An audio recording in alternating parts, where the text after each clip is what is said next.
අයිබෝන් යාළුවනේ. ඇත්තටම වීඩියෝ එකක් කරන්න නම් හිතාන හිටියේ නෑ. ඒත් හදිසියෙම වීඩියෝ එකක් කරන්න ඕන කියලා හිතුණා. මොකද ඉඳන් මම දැක්ක මේ වර්තමාන ආණ්ඩුවට මේ ආපද අවස්ථාවේදී අපි රටක් වශයෙන් සහ ජාතියක් වශයෙන් අසරණ වෙලා ඉන්න වෙලාවක අපහසුතාවයටපත් වෙලා ඉන්න අවස්ථාවක කියලා තියෙනවා අපිට මේ ජාත්‍යන්තර සහයෝගය අපිට 2016 යාළගේ රනිල් මහත්තයා ඉන්නකොට ලැබුණා වගේ ලැබිලා නෑ කියලා. ඉතින් මට කියන්න තියෙන්නේ කීප මහත්තයාට පොඩ්ඩක් ඉවසලා ඉන්න. මොකද ඔයාලම තමයි කිව්වේ NPP එකට බලයට එන්න බෑ. ආවත් ජාත්‍යන්තර සහයෝගය ලැබෙන්නේ නැහැ කියලා. දැන් කියන්නේ මොකද ඔයාලගේ මත ඔයාලා කිසිම විධිමක් කරලා තියෙනවා. දැන් කියනවා ජාත්‍යන්තර සහයෝගය ලැබිලා තියෙනවා මදි කියලා. කමන්නේ නැහැ. ඉතින් ලැබෙන්නේ නැහැ කියලානේ ඔයාලා කිව්වේ. ඉතින් ලැබෙන්නේ නැතුව තිබිලා මේ තරමට ලැබිච්ච එක ගැන අපි සන්තෝෂ වෙනවා. එක. දෙක තමයි ඔය මන්ට තේරුම් ගන්න ඕන. තම මේ ව්‍යසනයටපත් වෙලා ඉන්නකොට ඒ රටවල් අපේ තියාගෙන ආධාර දෙනකොට ආධාර දෙක කාණ්ඩ දෙකක්. එකක් තමයි ෂණික මානසික ආධාර. අනික තමයි රට ගොඩනැගීම සඳහා දෙන මූල්‍ය සහ ද්‍රව්‍යමය ආධාර. මේ එන්නේ අර ෂණික මානසික ආධාර තමයි බහුතරයක් එන්නේ. ඒ අතරතුර තමයි මේ ජාත්‍යන්තර සංවිධාන සහ රටවල් විසින් යම් යම් මූල්‍ය ප්‍රත්‍යාග කරලා තියෙන්නේ. ඉතින් කොහොම වුණත් මේ ව්‍යසනයේ වෙලා තියෙනවා. ඉතින් අපි ජාතියක් වශයෙන් අසරණ වෙලා ඉන්න මොහොතක්. ඉතින් නමුත් ඔයාලා බලනවා සමහරක් බලනවා මේකෙනුත් දේශපාලන වාසිකම්. ඉතින් ඇත්තටම මට ඒක ගැන හරිම දුකයි. මොකද ඇත්තටම අපි රටක් වශයෙන් හරි ජාතියක් වශයෙන් හරි අසරණ වෙලා ඉන්න මොහොතක තවදුරටත් ඒ දේශපාලනයක් මතවාදයක් දරාගෙන ඊට වඩා අඩුවෙන් තමයි ලැබෙන්නේ ජාත්‍යන්තර සහයෝගය නැහැ කියලා කියනවනම් එහෙම දේශපාලන වාසිකම් ගන්නවා ඇත්තටම ඒකලොත් මිනිස්සුද කියන හැඟීමක් තමයි ඇත්තටම හිතට දුකක් තමයි පැමිණෙන්නේ. ඉතින් මේ මහත්තයා කියනවා පොඩ්ඩක් ඉන්න මට කියන්න තියෙන්නේ තාම ඔය නැවත නැවතත් කියන්නේ තාම ඔය ආධාර ලැබිලා ඉවරක් නැහැ. ඒක නිසා ඔයා කලබල වෙන්න එපා හදිස් වෙන්න එපා 2017 එක කම්පෙයා කරන්න. හයි කමන්නේ කිම 2017 එක අපි කම්පෙයා කරලා බලමු. ඔයාම කියනවා නම් එතුමාම කියනවා මේ අභීත දෙසින් කියලා මම නන්න නමේ තිබ්බඩ අභීත කම මම නම් දන්නේ එයාගේ තියෙන අභීත බව මේ 2016 මුච්චර මූල්‍ය ආධාර ප්‍රමාණයක් ලැබුණා නම් ලැබිලා තියෙනවනේ යා කියන විදිහට ලැබිලා තියෙනවා. එතකොට මේ ලැබුණු මූල්‍ය ආධාර වලින් මෙච්චර මිනිසුන් ප්‍රමාණයක් අසරණ වෙන්නේ නැහැ. මේ මිනිස්සුන්ට විනාශයක් රට සිදු වුණෙත් නැහැ. ඒතකොට එච්චර විශාල මුදලක් ලැබුණා නම් ඒ අති විශාල මුදලින් ඒ අසරණ වෙච්ච මිනිස්සුන්ට කොච්චරක් ප්‍රතිලාභ ගෙවලා තියෙනවද? උදාහරණයක් ලෙස ගෙවල් හදාගන්න ගයක් විනාශ වෙච්ච කට්ටිය කීයක් ගෙවුවද? ගෙවල් සුද්ධ කරගන්න කීයක් ගෙවුවද? ළමයි පාසල් පොත් පැද්දක් යන විනාශ වෙච්ච කොච්චරක් ගෙවුවද?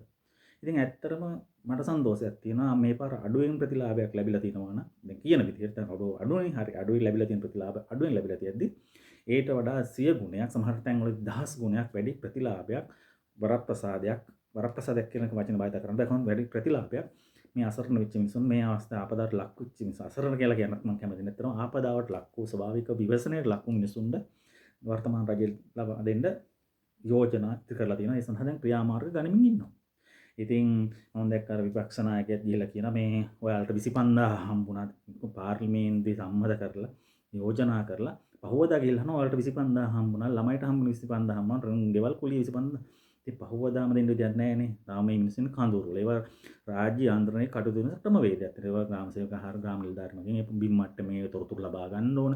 ඒ ඉන්න සංඛ්‍යාව ගන්න ඕන. ඒවා ඊට පස්සේ මේ ප්‍රාදේශීය ලේකම්ට යවන්න ඕන. ප්‍රාදේශීය ලේකම් දිසාපතිට යවන්න ඕන. ඊට පස්සේ ප්‍රතිපාදන ලබා ගන්න ඕන. ඒක දවස් දෙක තුනක් යනවා. දැන් අද පාර්ලිමේන්තුවේ ජනාධිපති හරි ඇමති හරි මෙච්චර මේ වගේ වරදාන වරප්‍රසාද ප්‍රතිලාභ ජනතාවක් දෙනවා කියනකොට පහුවදා යනවා මේ ඉන්න විපක්ෂයේ ගොන් රැළ ඔයාලට හම්බුණාට හම්බුණාද කියලා අහගෙන. ඉතින් ඒතකොට තේරුම් ගන්න ඕන එයාලගේ ප්‍රායෝගික භාවිතය.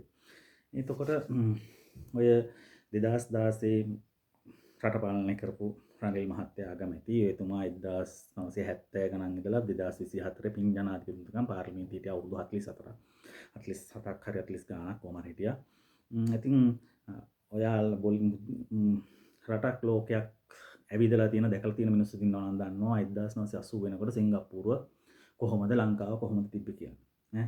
අද 2025 වෙනකොට සිංගප්පූරුව කොහෙද තියෙන්නේ ලංකාවද කොහෙද තියෙන්නේ. ඔය කියන ආසියාවේ මහා මුලේ තියෙන මිනිස්සු තමයි 2001 ඉඳලා 2003 වෙනකම් රටේ අගමැති වෙලා හිටියා 2016 ඉඳලා 2020 වෙනකම් ඉඳලා මහා බැංකුවේටත් මහා දවල් කෙල්ලලා ඇරියා. එනවා රට එක අඟලක් හරි ඉදිරියට ගත්තාද ඔය කියන මහා මිනිස්සු. කරේ නැහැ. ඒ නිසා තමයි මිනිස්සු වෙනසක් බලාපොරොත්තු වෙලා මේ 70 ගානක් අවුරුදු වෙනස් කරමු නැති නිසා තමයි මිනිස්සු යම්කිසි තීන්දුවකට ඇවිල්ලා 2025 දී 2024 25 දී මේ වෙනසක් කරේ. ඒ නිසා ඉවසලා ඉන්න ඔය මේ විපතරපත් වූ මිනිස්සු අනාරක්ෂිත තැන්වල ගෙවල් දොරවල් හදාගත්තේ. නැති බැරි මිනිස්සු වෙන්න පුළුවන්. හැබැයි මතක තියාගන්න ඇල රක්ෂිතය, ගංගා රක්ෂිතය, වැව් රක්ෂිත, ඉහළම කඳු මුදුන් ඔය තැන් අල්ලලා අනවසර ඉදිකිරීම කළේ අසරණ මිනිසුන්ට වඩා දේශපාලන බලය, මැර බලය තිබ්බ, ජඩ බලය තිබ්බ මිනිස්සු තමයි එකතු වෙලා මේ රටේ විශේෂ ස්ථාන විනාශ කරලා මේ වගේ ස්වභාවික විපත වැඩි තත්යකට ගෙනෙන්න මුල් වුණේ. ඒගොල්ලෝ තමයි මේ අවුරුදු 70 ගණන් රට පාලනය කරන නිසා වර්තමාන ආණ්ඩුවෙන් අනවසර තැන්වල ඒව ඉදි කරන්න දුන්නෙත් නැහැ. ඒ දේවල් කරලත් නැහැ. එහෙම ඒක නිසා ඒ ව්‍යසනයට ගොදුරු වුණේ අපේ මිනිස්සුම කරපු අමනෝඥ ක්‍රියාකලාප නිසාම තමයි.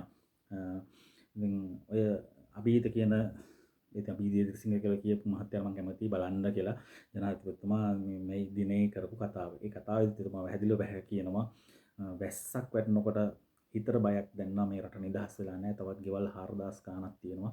නා කොයි පැත්තෙන් කොහොම නැහැ කියලා. ඉතින් එතකොට තේරුම් ගන්න ඕනේ මේ 4000 ගාණක් ගෙවල් නාය යන තැන් වල හැදිලා මිනිස්සු ජීවත් වුණේ. මේ මිනිස්සු ඒ තැන් වලින් ඉවත් කරන්න කටයුතු කරන්නේ නැතුව අවුරුදු ගාණක් මේ රට පාලනය කරේ අපිවත් NPP ආණ්ඩුවවත් මේ නෙවෙයි. ඔයාලා කතා කරන මහා ලොකු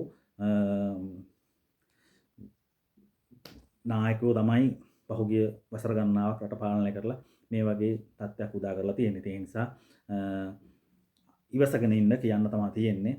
කලබල වෙන්න එපා. තාම ජාත්‍යන්තරයේ ආධාර ලැබිලා ඉවරලා නැහැ. කොහොමත් ඔයාලට සතුටු වෙන්න කියන්නම් 2016ට වඩා අඩුවෙන් ප්‍රතිලාභ අඩුවෙන් ආධාර ලංකාව රජයට ලැබුණත් 2016 ඔයාලගේ පාලන කාලේ මහා ලොකු මුදලක් ලැබිලා ජනතාවට රටට කරපු සේවයට ප්‍රතිලාභ වලට වඩා වැඩි සේවයක් ප්‍රතිලාභයක් මේ රටට ගෙනල්ලා ඒට වඩා එක අඟලක් හරි ඉදිරියෙන් ගෙනල්ලා තමයි මේ ව්‍යසනයෙන් අපි රට මුදාගෙන ඉදිරි පියවරක් තබනවා. ඒක අනිවාර්යයෙන්ම කරනවා. එතකන් කලබල නොවි ඉන්න කියලා තමයි කියන්නේ. බයි.